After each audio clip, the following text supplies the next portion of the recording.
Welcome back to WTOL 11 Your Day. We love it and we hate it. Social media. It once was limited to your desktop computer, but now it travels in your pocket and scrolls nonstop on every public screen. Kevin Caesar, Director of Social Engagement for Thread Marketing Group, is here today to point out the good, the bad, and, well, the ugly of social media. Good morning, Kevin. Good morning, Amanda. How are you? Doing well. I tell you what, when this first started 15 plus years ago, I think I first got on to Facebook, it was totally different than it is now. It was. I'd say back in 2005, there were just a handful of, 5%, 10% of the population that was using social media regularly. By 2019, obviously, it's 70%. Everybody's on. And the really extraordinary thing is Pew Research reports that 13 to 17-year-olds, almost 97% are attached to some form of social media. Wow. I mean, you've seen small kids just open up an iPad, and that's YouTube, and that's social media. Wow. So just extraordinary numbers. 97%. Yeah, that's... Yeah, and as I was writing this segment about the good and the bad and the ugly of social media, I was writing it towards children, but I realized that these issues and a lot of the solutions are as apt for adults as they are for children. Okay, so we all have something to learn here this morning. We do. Let's start with the good. We may as well, right? We good. That's a good place to start. The good things about social media: staying connected. You've got family and friends that are living out of state, out of country. It's awesome. Quick access to information, online learning, and involvement in civic engagement, fundraising, and social awareness. Those are good things. We have to acknowledge that, it didn't have that before, and it's easily accessible now. Right. Okay, but then there's the bad. Then there's the bad. So, online versus reality, it's a poor supplement for actual communication. You know this. Friends on social media may not actually be friends, or actually people for that matter. Increased usage, social anxiety, depression, exposure to adult content. That's there. And then the addiction aspect. Social media and your phone is constructed as a casino would be.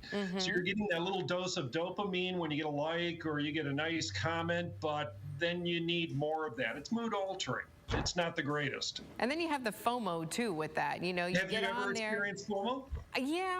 Yeah, not as bad as maybe some others, but I can understand, folks who really do. We'll describe what FOMO is. FOMO is fear of missing out. That's where you got to get that phone, you got to open up that social media channel because you may be missing something, and that's addictive behavior. And then finally, the bad, the self-image issues, especially for kids. Instagram, TikTok exacerbate that. The filters, all of that.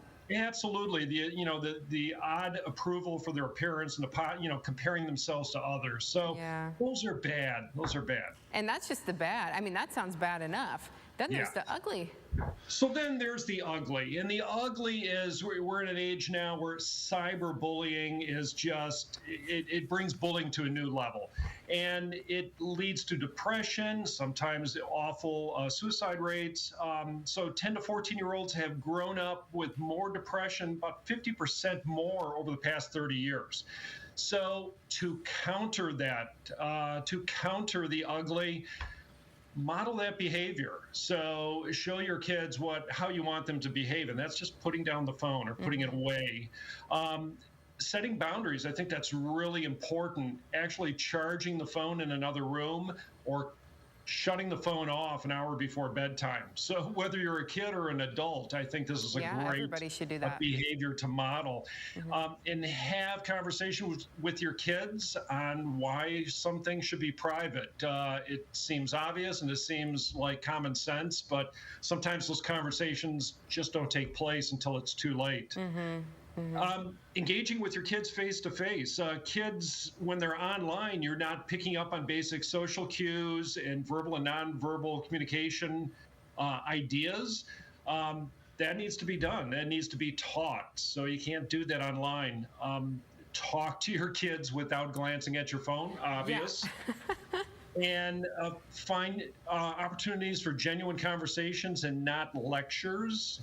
and teach them about privacy concerns and cyber security issues, because again, you're not sure who you're actually communicating with, and it's important to be careful. Yeah, absolutely. There's a lot out there, people looking to take advantage of our kids, and it's up to us, as you said, we have to teach them and model, and they can see our behavior and look after that.